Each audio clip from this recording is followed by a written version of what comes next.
Assalamualaikum. Welcome to another video. I am Ahmed, one of the IELTS and PT instructor at Edify Group of Companies.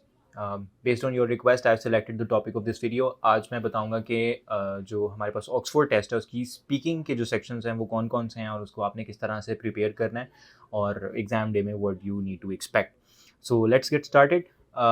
इसके जो total modules हैं वो 4 हैं और ये test जो है वो 15 मिनट है. इससे ज़्यादा का टेस्ट नहीं होने वाला ये. जैसे बाकी स्पीकिंग टेस्ट होते हैं उनकी भी ड्यूरेशन समवट इतनी ही होती है, तो इसकी भी ड्यूरेशन उसी के आसपास है. अब ये डिपेंड करता है कि एग्जामिनर किस तरह के क्वेश्चन आपसे पूछ रहा है और कहाँ पर उसको ज़रूरत पड़ रही है आपको प्रूव करने की और कहाँ पर आप एक्यूरेटली आंसर दे रहे हैं. And this is pretty much it. So इसके 4 फिक्स्ड पैटर्न्स हैं या कह लें स्टेजेस हैं और उन 4 स्टेजेस से गुजर कर आपका टेस्ट कंप्लीट हो जाएगा.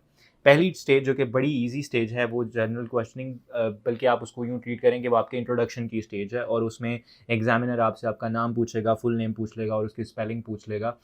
इससे ज़्यादा उसमें और कुछ नहीं होने वाला. और वो क्योंकि वो इसमें they will make sure that you are the right person और गिविंग द टेस्ट. वो आपके आइडेंटिफिकेशन डॉक्यूमेंट्स के साथ आपका नाम और उसकी स्पेलिंग मैच करेंगे और उसके बाद फिर वो आपको सेकंड स्टेप की तरफ जाने के लिए कहेंगे. इसमें हो सकता है कुछ वार्म अप क्वेश्चंस वो पूछ लें, थोड़े बहुत जैसे जनरल क्वेश्चनिंग होती है जिस तरह हमारे पास आइल्स या लैंग्वेज सर्ट के अंदर होती है. रोज़मर्रा के जो टॉपिक्स हैं like public transport, weather, hobbies, how are you feeling, या फिर इस तरह से कोई भी normal questioning just to make it a little bit easier for you. तो वो ऑप्शनल है but they are going to ask you about your name and its spellings. तो that is the fixed thing that you need to expect during the test day. और आपका जो first section है इस पे बहुत ज़्यादा टाइम वो वेस्ट नहीं करेंगे कभी भी. और इसके फ़ौरन बाद जो मेन आप कह लें कि पिलर है इस पूरे स्पीकिंग टेस्ट का, वो सेक्शन आता है. सेकंड सेक्शन में आपने एक प्रेजेंटेशन डिलीवर करनी होती है गिवन टॉपिक के ऊपर और टॉपिक वो आपको खुद देते हैं. अब ये थोड़ी सी चेंजेस आई है टेस्ट के अंदर. कुछ अर्सा पहले यूँ होता था कि आपको एटलीस्ट एक वीक पहले ही वो टॉपिक ईमेल में आ जाता था और आप उसके ऊपर प्रेजेंट किया करते थे. But now they give the topic 15 minutes before the exam. तो ऐसा होता है कि आपको पहले से ही नोटिफिकेशन आ जाता है, ईमेल आ जाती है कि आपने इस टॉपिक के ऊपर बात करनी है आपका टेस्ट स्टार्ट होने से 15 मिनट पहले. तो आपके पास वो 15 मिनट होते हैं उसको प्रिपेयर करने के लिए. और इसको प्रिपेयर करने का बड़ा आसान तरीका ये है कि इसके जो प्रेजेंटेशन टॉपिक होता है उसमें उन्होंने बड़ा स्पेसिफिकली मेंशन भी किया होता है कि उन्होंने किस रिसोर्स से वो उठाया है, मतलब किस आर्टिकल से उन्होंने वो टॉपिक निकाला है. तो आप सिंपली उस पूरी स्टेटमेंट को कॉपी करके गूगल पे डालोगे, आपके पास वही आर्टिकल निकल आएगा जिससे वो स्टेटमेंट एक्सट्रैक्ट की होगी. तो सबसे पहली चीज़ तो ये है कि आपने वो आर्टिकल क्विकली पढ़ लेना है जब जैसे ही आपको टॉपिक मिला. उसमें से कई पॉइंट्स निकल आएंगे और फिर उससे रिलेटेड एक दो और आर्टिकल्स पढ़ के आपने थोड़े से पॉइंट्स निकाल लेने हैं. वो काम जो कि हम किसी भी अच्छे ऐसे राइटिंग में कर रहे होते हैं वो आपने इसकी स्पीकिंग के अंदर, इसकी प्रेजेंटेशन स्पीकिंग के अंदर करना है. उससे मतलब क्या है मेरा, वो ये कि हमारे पास हमेशा एसेस में हम ऐसे करते हैं ना कि हम दोनों साइड की बात करते हैं और फिर उसके बाद हम बड़ा न्यूट्रल आर्गूमेंट लेकर चल रहे होते हैं, फिर एज अ राइटर हम अपना ओपिनियन देते हैं और एंड पे हम कंक्लूड करते हैं. Same is the thing. और If you want to apply in any university in any country, Canada, USA, UK, Sweden, Malaysia, just simply log into edify.pk/apply and you will get a simple information form, application form है उसको आपने fill out करना. There is no application fees. आप जैसे ही form submit करेंगे we will receive your inquiry and within 48 hours you will be assigned by a counselor. और फिर उस काउंसलर से आप बात करके अपनी असेसमेंट करवा सकते हैं, उनसे आप इंफॉर्मेशन ले सकते हैं. And we now have a designated portal system for all students. अगर आप किसी भी कंट्री में बैठ के, किसी भी शहर में बैठ के पाकिस्तान के अपना प्रोसेस स्टार्ट करवाते हैं, you will be assigned by a student portal जहां पर आप अपनी एप्लीकेशन को ट्रैक कर सकते हैं, जहां पर आप अपना स्टेटस ट्रैक कर सकते हैं. Imagine that you instead of writing you are speaking. ठीक है, तो जो भी टॉपिक है फॉर इंस्टेंस वो आता है आपके फास्ट फैशन के ऊपर. For instance I saw just a few months ago fast fashion के ऊपर एक टॉपिक था और उसके ऊपर स्टूडेंट ने उसको प्रिपेयर करके डिलीवर करना था. तो अगर फास्ट फैशन की बात करें तो आप उसके प्रोज कॉन्स और सॉर्ट ऑफ आपका अपना ओपिनियन क्या है, फास्ट फैशन की डेफिनेशन क्या है, इस तरह आप डिफरेंट पॉइंट्स बना सकते हैं. उसमें कोई भी गलत सही नहीं है. इट डिपेंड्स कि क्वेश्चन से वो रिलेट कर रहा है कि नहीं. अब हो सकता है कि क्वेश्चन ऐसा हो कि फास्ट फैशन जो है वो एक बहुत ज़्यादा ट्रेंड बनता जा रहा है, क्या उसकी पॉजिटिव डेवलपमेंट है या ये नेगेटिव डेवलपमेंट है. या फिर ये भी बात हो सकती है कि दोनों साइड की बात करके अपना पर्सनल ओपिनियन दो. तो आपने जो भी क्वेश्चन है उसका, उसके जितने भी पार्ट हैं उन सारे पार्ट के ऊपर टच अपॉन करें. तो मेक श्योर जो उस 15 मिनट में आप पॉइंट्स बना रहे हो फ्रॉम डिफरेंट आर्टिकल्स, वो उन सारे एलिमेंट्स को टच करें. कोई भी एलिमेंट उसके अंदर से, क्वेश्चन का एलिमेंट उसके अंदर से स्किप ना हो रहा हो. अब क्या ये डूएबल है या नहीं? तो ये टाइम बहुत कह लें कि एम्पल टाइम है, 15 minutes are more than enough to prepare something if you are good at it.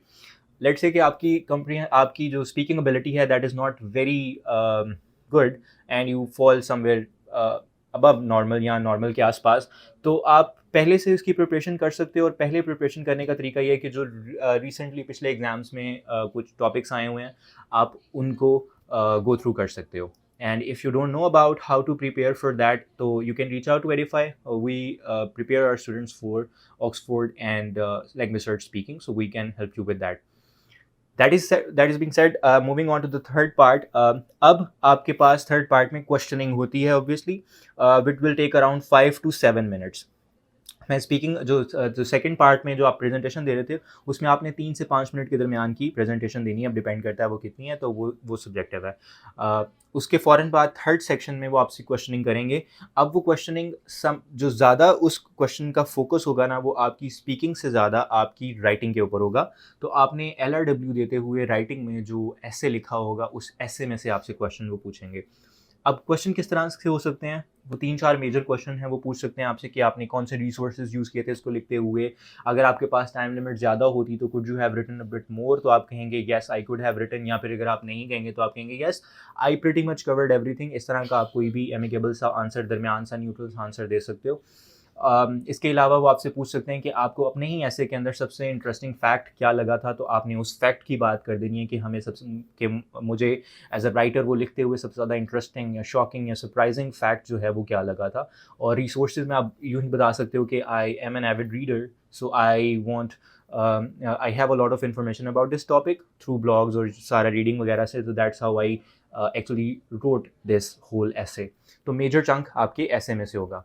दूसरा, अगर आपने उसमें कुछ मुश्किल वर्डिंग यूज़ किया है, हो सकता है वो उसके भी मीनिंग आपसे पूछ लें, और ये भी पूछ लें कि आपने किस कॉन्टेक्स्ट में यूज़ किया है and what is actually the meaning of this, just to check कि आपने जो ऐसे है वो खुद लिखा है या नहीं। तो आपको अपने ऐसे के ऊपर बहुत ज़्यादा ग्रिप होनी चाहिए। आपको पता होना चाहिए कि आपने उसके अंदर क्या साइड ली थी, आपने किस साइड के ऊपर ज़्यादा एम्फसाइज़ किया था, किसके ऊपर कम एम्फसाइज़ किया था। और ये भी आपको पता होना चाहिए कि उसमें अगर कोई मुश्किल वर्ड हैं तो उनके मीनिंग क्या हैं। Also it is very important to match the same level of vocabulary. अब अक्सर होता क्या है कि LRW में हम लिखते हुए थोड़ा ज़्यादा उसमें कर जाते हैं, और स्पीकिंग में हम हेजिडेंट होते हैं, तो हमारी उस तरह की वोकैब नहीं निकलती। तो आपने प्रैक्टिस ऐसे करनी है कि जिस लेवल की वोकेबलरी आपने अपने राइटिंग के अंदर यूज़ की है, स्पीकिंग के अंदर भी वैसी ही वोकेबलरी यूज़ हो, ताकि उसमें कोई वो माल फंक्शन वाली आपको ईमेल ना डालें, या फिर वो किसी भी किस्म का आपके ऊपर जो है वो उनको they shouldn't be sceptical about your competency in that. Last fourth section is going to be about the image description. अब उस सेक्शन के अंदर आपके सामने एक इमेज आ जाएगा। It could be an image of a restaurant, image of a corporate meeting, कुछ इस तरह की इमेज होगी आपके सामने आ जाएगी, और उस इमेज को देखकर आपने डिस्क्राइब करना होगा कि इस इमेज में आप क्या देख रहे हो। ठीक है, मतलब you will simply start elaborating that in English के I can see that there is a room full of chairs, the colour of the chair is this. इस तरह से आप 3-4 स्टेटमेंट उसके बारे में बताओगे, और फिर उसी से वो 2-4 क्वेश्चन आपसे मजीद कर लेगा। The length of this section would be around again 5 to 7 minutes, depending upon कि पिछले सेक्शन पे कितना टाइम लगा था। हो सकता है इसके ऊपर वो बहुत कम टाइम स्पेंड करें, और गिवन कि अगर आपने प्रेजेंटेशन बहुत कम दी है और बाद में फॉलोअप क्वेश्चन भी आपने कोई बहुत ज़्यादा पर्टिनेंट नहीं दी है, तो may be this section would be a little bit longer. तो डिपेंड करता है उसके ऊपर। अब ज़रूरी नहीं है कि इसमें बहुत ज़्यादा बेसिक डिस्क्रिप्शन तक वो रहें। अक्सर होता है कि बच्चों से बाद में इमेज डिस्क्राइब करवाने के बाद वो उससे थोड़े से मिलते जुलते सवाल भी पूछ लेते हैं। फॉर इंस्टेंस, अगर किसी रेस्टोरेंट की इमेज है तो वो बाद में पूछ सकता है कि what is the difference between a restaurant और एन ओपन फूड स्ट्रीट, या इस तरह से कोई भी उसी टॉपिक से मिलते जुलते बट थोड़े से उससे टेंजेंशियल क्वेश्चन जो हैं वो भी आपसे पूछे जा सकते हैं। So these are the 4 sections of the speaking, और इस पूरी ड्यूरेशन के दौरान जो है वो आपकी स्पीकिंग को असेस किया जाता है, and based on that you get the band. इसके अंदर भी आइल्स की तरह बैंड ही अलॉट किए जाते हैं।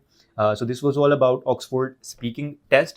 If you want to know anything more about Oxford Language Cert, PT or IELTS, feel free to reach out to us. Thank you so much for watching this video. Allah Hafiz.